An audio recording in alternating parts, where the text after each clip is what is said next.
It's day 4 of the walk.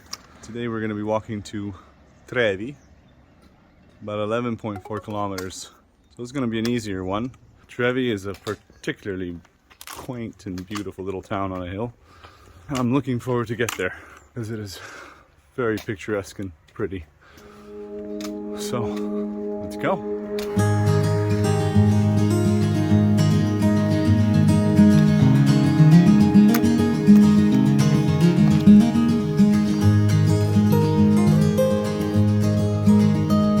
Wild fennel. It smells almost like licorice. It's what they use in the liquor sambuca. Ooh. Last time I came through here, this whole olive grove was green. Looks like there was a fire that burned the whole place. Some of the trees too.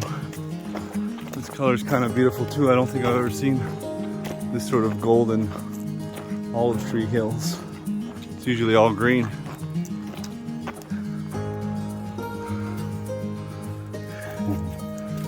You just want some petting, huh? So this is one of the sights you want to see when you're on the way to Trevi. You have this little town, which is Campello Alto. I think it's supposed to be Campanello Alto, then they call it Campello Alto, which basically means a bell that is high up. That's my suspicion. But there in the distance, if you can see, there's a little sort of wall. And there's a monastery up there, which is now a convent, with nuns. We're going to stop by there and see them. These nuns are not affiliated to any church. They sort of live in a community there, and whoever feels the calling joins them. It's a nice refuge where you can rest and contemplate life. Should we leave you in that convent? Yes. Is this the right one? You don't want to stay in the last one? All right. Maybe this one is the right one. Still trying to get rid of her. I can't seem to leave her anywhere. But this town apparently lights up beautifully at night, Campello Alto, and on the misty mornings, the mist circles the walls and the whole mountainside, and all you can see is the castle town just emerging out of it. It's quite a sight to see. No mist today. What was that joke? I threw a rock at the fog, but I missed. Yes. Sorry about that. Couldn't help myself.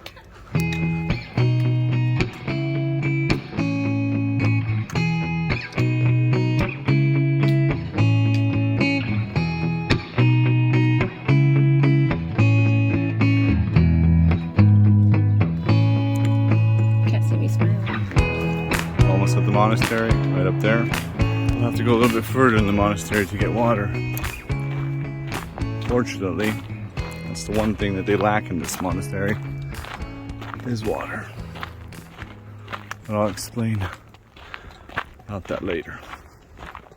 So these are the walls of the monastery. Monastero delle Alluole is the name of this one, I believe. We arrived here around lunchtime, so it's the time of prayer and the time of lunch. So one of the nuns told us that we're welcome to visit if we show up again in about an hour's time. So we're heading on to the first village, just about 50 minutes from here. It's not a village, it's basically just a couple of houses. But they have a water fountain there. Their mouths are parched. I think Nikki desperately needs water. Sorry, Heidi. The lack of water. Sorry, I'm messing up the names again. And we'll see how we feel. Maybe we'll have some lunch and head back and see if they let us check out the place, which I hope they do. That over there on the tip is Trevi in the distance. And here's just the village where we're going to find water. More of a downhill than I thought. I don't know if we want to go all the way up there.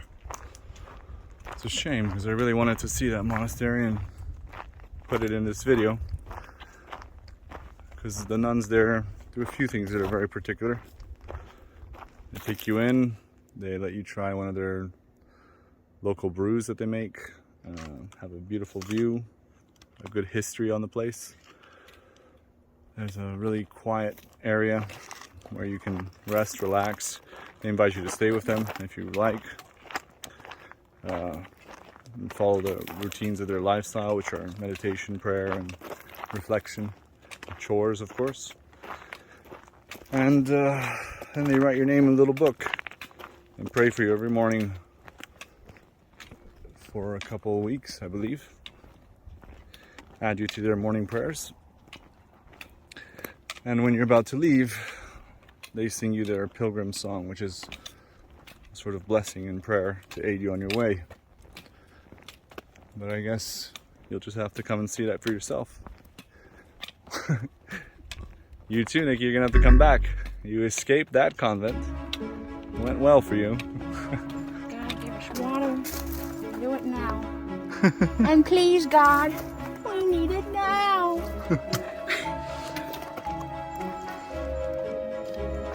Don't worry, I think we'll find water pretty soon.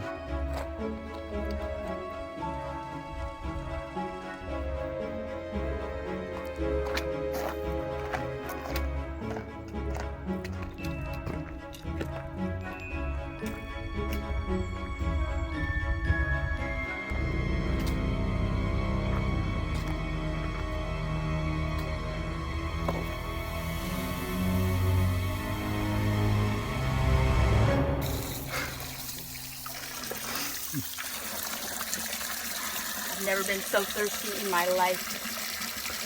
Unfortunately, we forgot to get water when we were in Poreta. And now we're parched.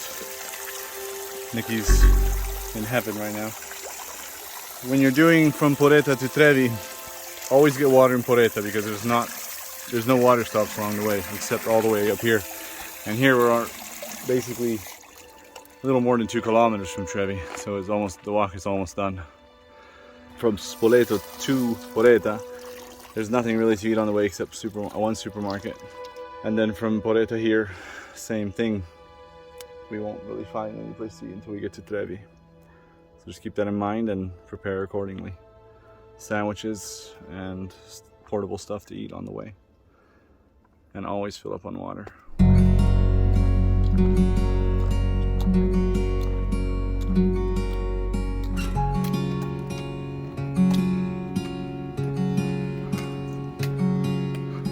So we arrived. This is the alley where we're gonna stay. And that is Osteria La Bigonza, my favorite restaurant in Trevi. Which we're gonna be there at 7:30. But right now, bello. That is an Aperol Spritz. It's wine with Aperol. And this is a Campari. I prefer Campari because it's a little more bitter. That's more sweet. And then some little snacks. I'm sure you'll feel better after you had some of that.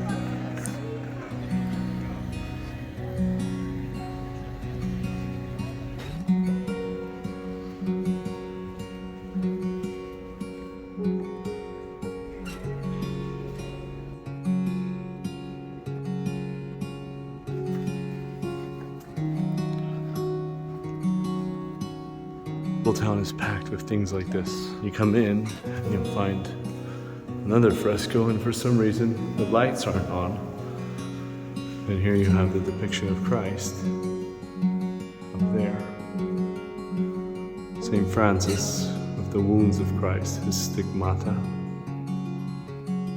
And Mother Mary, maybe some of the other apostles.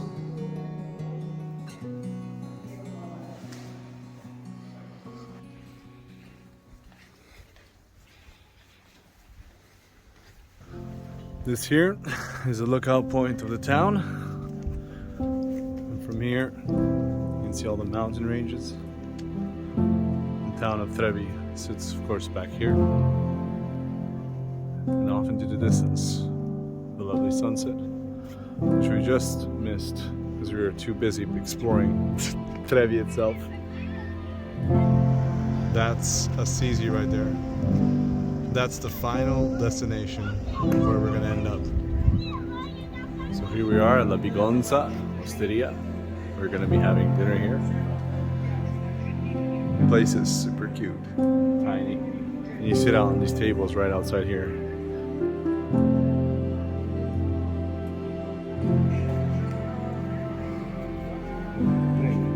Grazie. Here in Italy, The women do not serve the wine. The men serve the wine.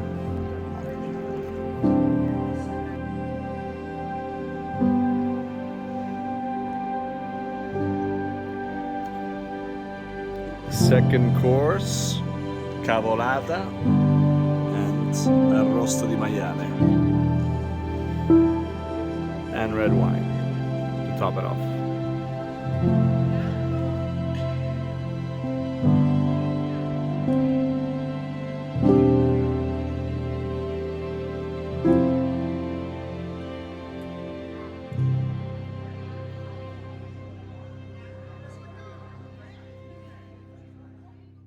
That concludes episode of day 4 of the walk of St. Francis from Spoleto to Trevi.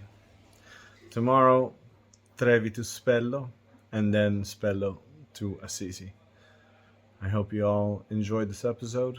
Hope it brought a smile to your face. Remember to like, subscribe, and comment, and click the notification if you want to see further videos. Thank you for sticking with us this far. Godspeed. Love you all. Till next time.